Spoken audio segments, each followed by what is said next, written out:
আরে মুসলমান ঘরে ছেলে মেয়েরা বাবেরা তরুণেরা,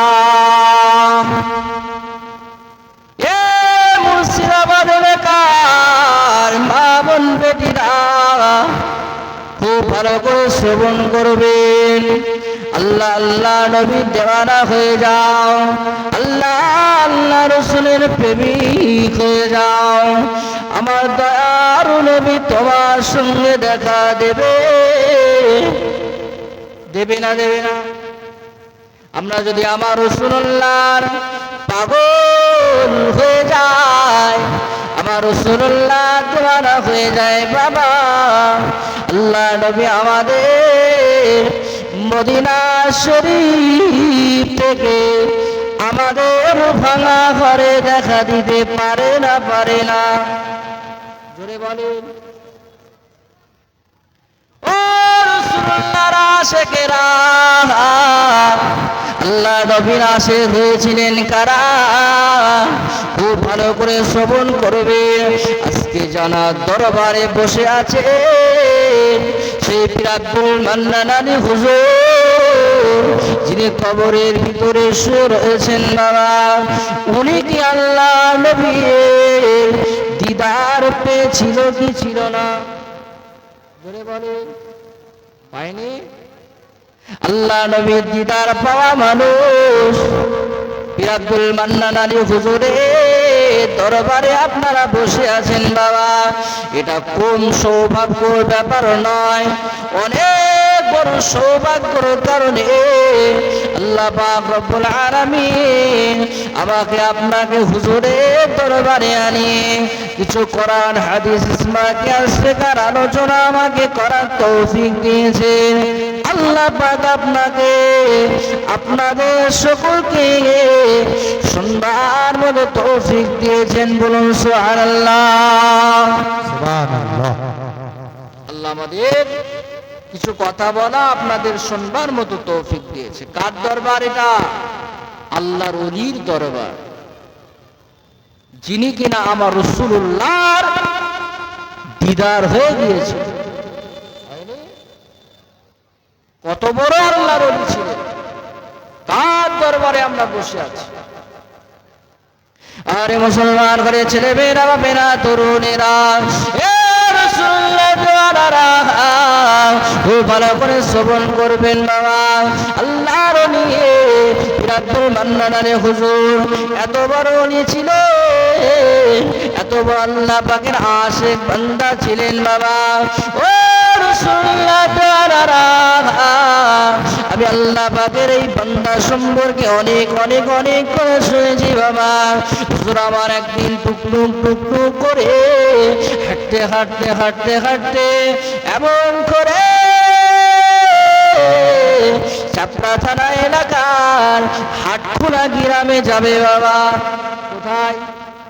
হাটখোলা গ্রামে। হাটখোলা। হুজুর আমার হাটখোলা গ্রামে যাবে, এমন করে হাটখোলা গ্রামে হুজুর আমার এমন করে যেতে পারবে না। কিন্তু না না না না না, দেখা যাচ্ছে তখন তো পাকা রাস্তার ব্যবস্থা ছিল না, অনেক বেশি কাদা ছিল। একজন হিন্দু ব্যক্তি হুজুর দেখতে পেলে, হিন্দু ব্যক্তি তার সাইকেল চলে যাচ্ছে। হুজুর আমার বললেন, ও বাবা ছেলে শুনে রেখে দাও, তুমি কি আমাকে এই শিকরার মোড় থেকে হাটখোলাতে নিয়ে যাবে না? জোরে বলুন সুবহানাল্লাহ। সুবহানাল্লাহ। তুমি কি আমাকে শিকরার মোড় থেকে তোমার সাইকেলে করে হাটখোলার ওই মসজিদে নিয়ে যেতে পারবে না? কাকে বলছে? হিন্দু ব্যক্তি, মুসলমান না। আর আল্লাহর ওলিদের কথা তো জানেন, বাবা আছে, হ্যাঁ সব সময় বাবা তুমি কি একটু নিয়ে যেতে পারবে?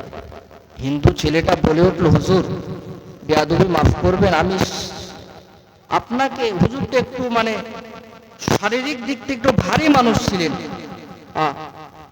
হুজুর আমি আপনাকে নিয়ে যেতে পারবো না, আপনি অসুবিধা হবে। ও সোনারিকেরা, ও আশিকের রাসূলেরা শুনে রেখে দেন, আল্লাহ ওলিয়া পীর আব্দুল মান্নান আলী হুজুর বললেন, ও বাবা ছেলে রে,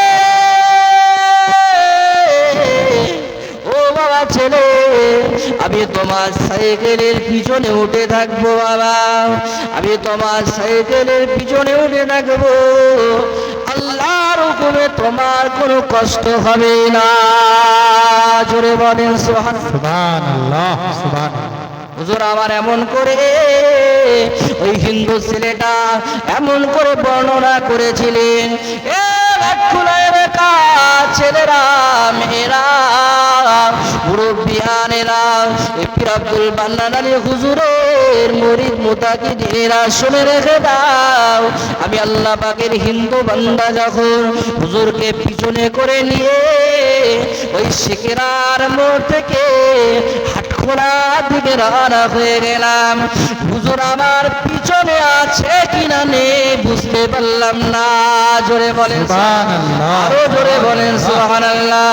হিন্দু ব্যক্তিটা আবারও বলতে লাগলো, এ বিশ্বে হুজুরে মুরিদ মুতাকিদিনের শুনে রেখে দাও, হুজুর যখন আমার পিছনে রয়েছে, আমি এমন করে একা যদি সাইকেল চালাই, সাইকেলে যতটা পরিমাণ এমন করে পেটেলে পা দিয়ে চাপ দিতে হতো, তার চাইতেও কম চাপে আমরা দুজনা অনেক তাড়াতাড়ি হাটখোলাতে পৌঁছে গেলাম। জোরে বলুন সুবহানাল্লাহ। তার চাইতে অনেক তাড়াতাড়ি আমরা হাটখোলাতে পৌঁছে গেলাম। জোরে বলেন সুবহানাল্লাহ। কত বড় আল্লাহ। পরবর্তীতে শোনা গিয়েছে ওই হিন্দু লোকটা হুজুরের হাতে মুরিদও হয়েছিলেন। জোরে বলেন সুবহানাল্লাহ। কম বড় আল্লাহর ওলি না বেশি? আরে মুসলমান ঘরে ছেলে মেয়েরা, বাবেরা, তরুণেরা কোনরি দরবারে বসে আছেন বাবা, কোনরি দরবারে বসে আছেন আল্লাহর ওলি পীর আব্দুল মান্নান আলী হুজুর। এমন করে হাটখোলার পুরাতন মসজিদে ঈদগাহে চলে গিয়েছে বাবা, পুরাতন ঈদগাহে চলে গিয়ে আল্লাহ পাকের একজন তার মুরিদ বান্দাকে বলতে লাগলো, ও ভাই শুনে রেখে দাও, আজকে তোমাকে কিছু ভাতের ব্যবস্থা করতে হবে, আজকে তোমাকে কিছু গোশতের ব্যবস্থা করতে হবে। হুজুরের মুরিদ কি করলো, নিজের ছোট্ট একটা ছাগল জবাইখানা করে দিল বাবা। এমন করে জবাইখানা করে দিয়ে হুজুর এমন করতে করে মুরিদদেরকে ডাকতে লাগলো, ও আমার মুরিদেরা আসো বাবা, তোমাদেরকে আমি সকলকে খেতে দেব নিজে হাতে বাবা। আল্লাহর ওলি পীর আব্দুল মান্নান আলী হুজুর এমন করে একজন মানুষকে বলতে লাগলো, ও বাবা ছেলে, যে পরিমাণ মানুষ হয়েছে এর চাইতে তো খাবার দাবার অনেক কম।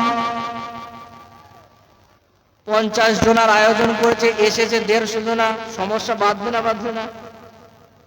করেছে 50 জনের আয়োজন, এসেছে 150 জনা, সমস্যা তো বাঁধবে।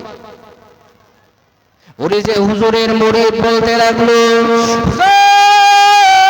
বেয়াদবি মাফ করবে, বেয়াদবি ক্ষমা করবে, যে পরিমাণ লোক এসে গিয়েছে এই পরিমাণ তো গোশ নাই, এই পরিমাণ তো খাবার নাই। হুজুর বলতে লাগলো, ও আমার মুরিদ চিন্তা করবে না, ভাবনা ভাববে না, শুনে রেখে দাও, তোমরা ওই যে গোস্তটার তেমন করে পাতিল রয়েছে, হাড়ি রয়েছে বাবা, ওই হাড়ির উপরে এমন করে একটা কাপড় বিছিয়ে দাও বাবা, যেন ওই গোশ কেউ না দেখতে পারে। ভাতের উপরে একটা কাপড় বিছিয়ে দাও বাবা, যেন ভাত কেউ না দেখতে পারে।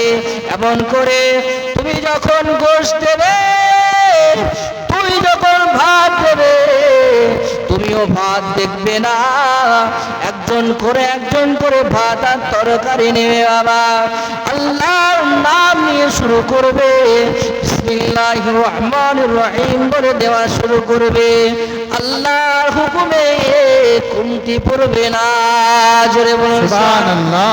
আরো জোরে বলেন সুবহানাল্লাহ। সুবহানাল্লাহ। এ রাসূলুল্লাহ দেওয়ানারা, এ পীর আব্দুল যুগের মুরিদ মুবাহিদিনেরা খুব ভালো করে শ্রবণ করবেন।